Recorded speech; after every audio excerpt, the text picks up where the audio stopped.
Bonjour et bienvenue dans cette nouvelle vidéo. Aujourd'hui, la présentation de l'application Google Maps.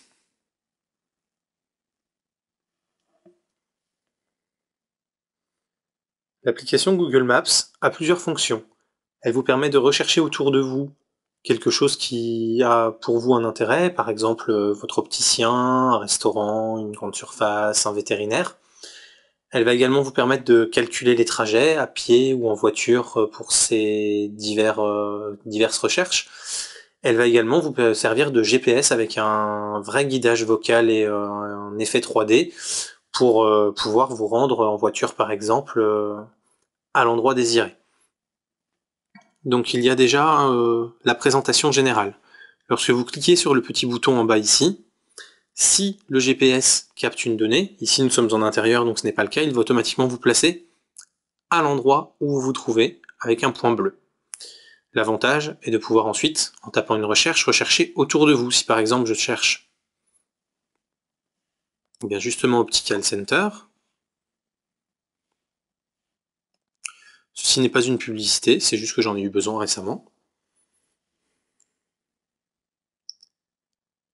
Il va automatiquement vous faire une recherche autour de là où vous êtes pour vous permettre de vous rendre compte qu'il y a effectivement un Optical Center à côté de Nanterre, qu'il se trouve précisément à cet endroit-là, et quand l'entreprise est répertoriée, vous avez un certain nombre d'informations, ses horaires d'ouverture par exemple, son adresse. En cliquant sur appeler, cela lance automatiquement la fonction téléphone pour pouvoir passer un appel au numéro enregistré. Si vous cliquez sur enregistrer ici, ça va vous le mettre dans vos favoris. Si vous cliquez sur partager, ça va vous ouvrir une option de partage pour publier par exemple ce restaurant était top, et ben hop, vous avez automatiquement la fiche pour que les gens puissent avoir des infos. Ou à l'inverse, justement, ce restaurant était pourri, et ben vous pouvez également partager ça à vos amis et à vos connaissances pour qu'elles ne puissent pas, qu'elles n'y aillent pas pour subir la même déconvenue que vous. Vous avez bien sûr la possibilité de faire une vue Street View quand celle-ci existe sur la rue en question, ce qui est le cas pour la plupart des rues, même 100% des rues parisiennes, et d'ajouter une photo, ce qui fait que vous pouvez très bien prendre une photo du lieu quand vous y allez pour pouvoir dire, eh ben voilà, j'y étais et voici à quoi ça ressemble à cet instant. D'autres informations peuvent également être indiquées, comme le site web par exemple de la personne en question. Vous pouvez rédiger un avis pour dire par exemple, bah voilà, j'ai été très bien reçu, ou au contraire, j'ai attendu pendant trois quarts d'heure sans aucune prise en charge ni aucun sourire. Là, ça n'a pas été le cas, mais voilà, vous pouvez mettre vraiment l'avis que vous voulez.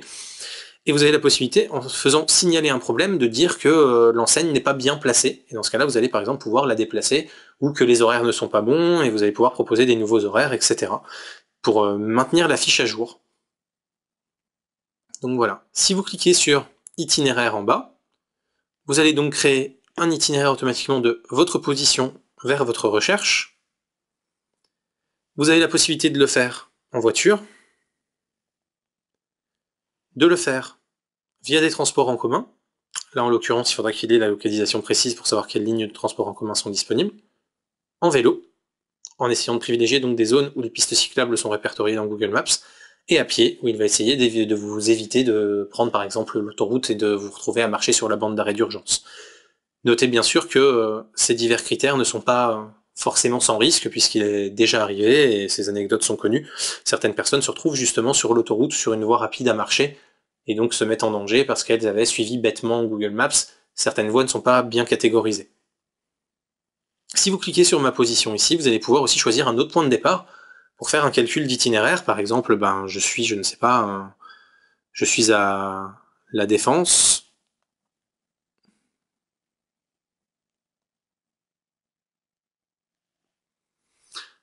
Donc voilà, il me dit que pour aller de La Défense à l'Optical Center de Nanterre, l'itinéraire qui m'est conseillé à pied va durer 21 minutes et faire 1,7 km, que l'itinéraire qui m'est conseillé en voiture va durer 6 minutes et faire 3,2 km via la 14.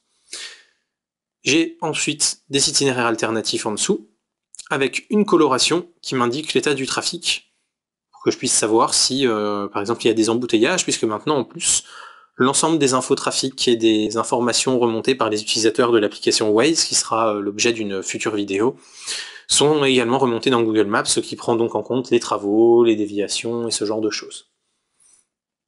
Lorsque vous allez cliquer ici donc sur démarrer la navigation, Cela va automatiquement vous lancer une vue, alors qui est normalement en 3D, pour ça il faudrait que ça capte le GPS, et qui va donc vous guider en temps réel pour vous dire, bah voilà, tournez à gauche, tournez à droite, avec donc des indications ici qui vous disent qu'est-ce qu'il va bientôt falloir faire, des informations sur la voie où vous vous trouvez, une petite boussole pour savoir où se situe le nord.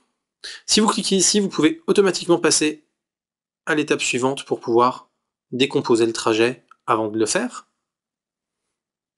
En cliquant ici sur reprendre, vous revenez bien évidemment en théorie quand le GPS capte directement à l'endroit où vous vous trouvez avec le guidage en temps réel. Et dans les options, on a l'aperçu de l'itinéraire, qui fait donc cette présentation-là en vous sortant de la vue 3D quand vous y êtes.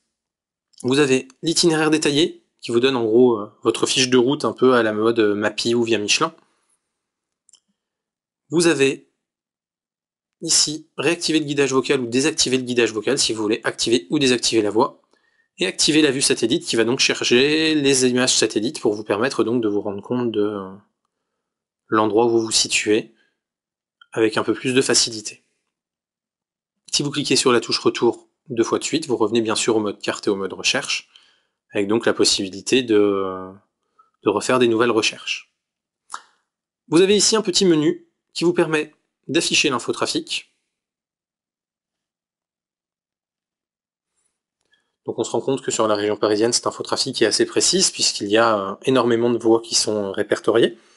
Ce n'est pas malheureusement le cas dans l'ensemble des métropoles. La possibilité d'afficher des plans de transport en commun, quand ceux-ci ont bien évidemment été répertoriés. Là on se rend compte que pour Paris, encore une fois, c'est assez bien couvert, vous avez l'ensemble des lignes qui est répertorié. Ça vous permet d'avoir un équivalent de plan RATP si vous n'avez pas l'appli RATP par exemple. L'option suivante, vélo, qui va vous répertorier l'ensemble des pistes cyclables répertoriées dans la base de données. On se rend compte que Paris en possède un certain nombre. Satellite qui, au même titre que pendant le guidage en 3D, va vous afficher donc une vue satellitaire du lieu où vous vous trouvez.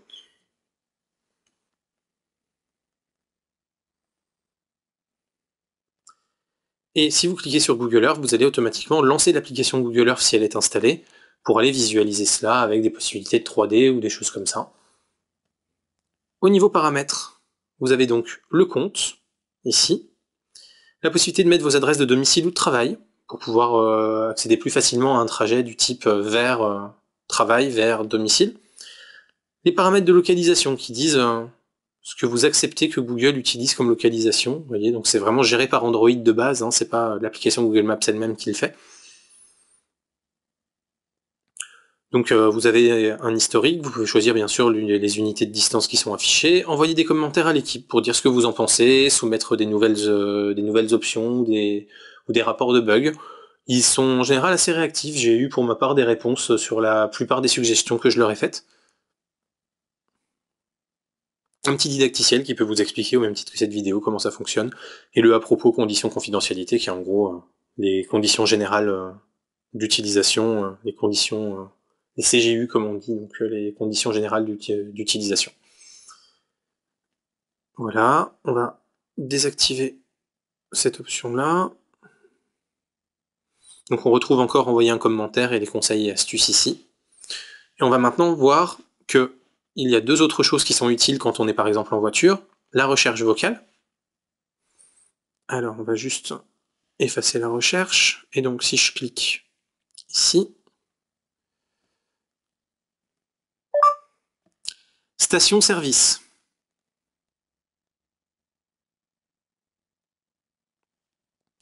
On se rend compte que, à l'exception du fait que Optical Center est resté puisque je ne l'avais pas sélectionné pour pouvoir le supprimer, la voie a été comprise. Si je tape station-service, j'ai un certain nombre de stations-service, par exemple si je cherche du carburant, qui vont s'afficher autour de chez moi. Ce qui peut être par exemple très pratique, ou si vous avez votre animal qui a un souci et que vous êtes en déplacement, vous pouvez très bien faire vétérinaire.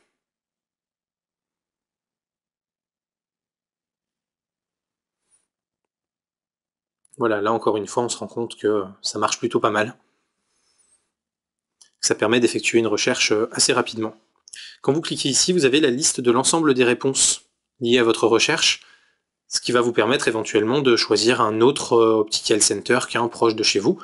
Mais vous pouvez bien évidemment également préciser l'endroit où vous voulez effectuer la recherche. Optical Center Saran.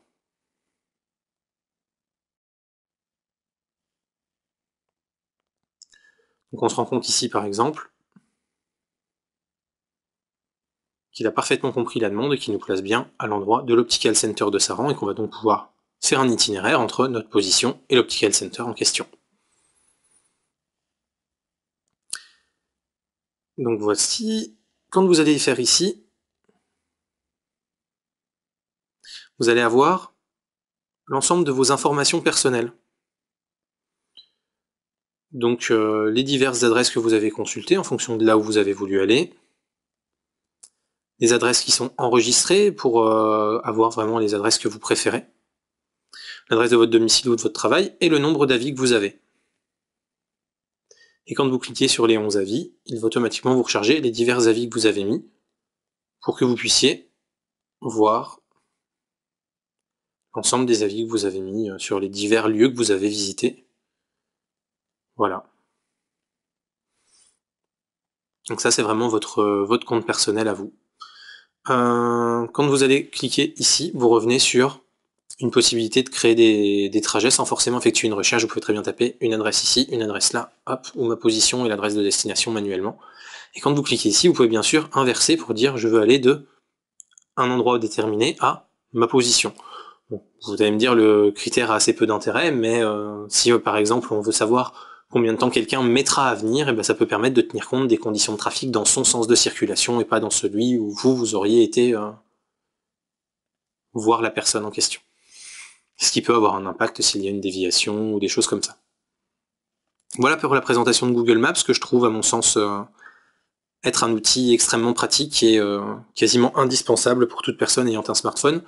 L'application est également disponible sous iOS, donc n'hésitez surtout pas si vous avez un iPhone ou un iPad à l'utiliser, puisqu'elle est, à mon sens, beaucoup plus performante que l'application Plan, qui est disponible par Apple. Vous avez aimé ma vidéo? Alors, j'aime, je partage et je m'abonne.